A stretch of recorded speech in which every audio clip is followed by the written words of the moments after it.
Vous êtes fait passer pour un acheteur. Tout à fait. Je suis allé en fait rencontrer une quinzaine de conserveries chinoises lors d'un très grand salon de l'agroalimentaire.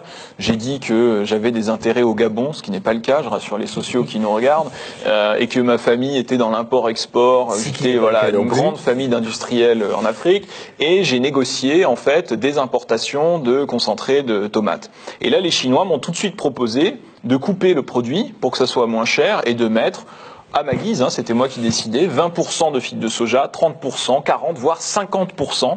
Et donc aujourd'hui, ce vent se commercialise en Afrique, majoritairement en Afrique de l'Ouest, un concentré qui est coupé. Ce n'est pas indiqué sur l'étiquette. On lit ingrédients, tomates, sel. En réalité, ce concentré est coupé.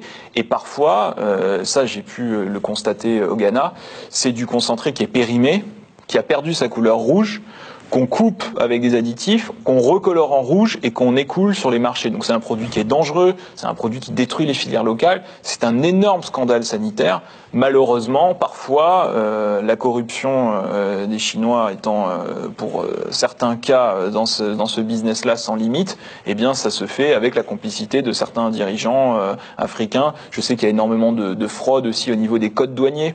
On importe du concentré de tomates et on indique un autre code douanier pour être moins taxé.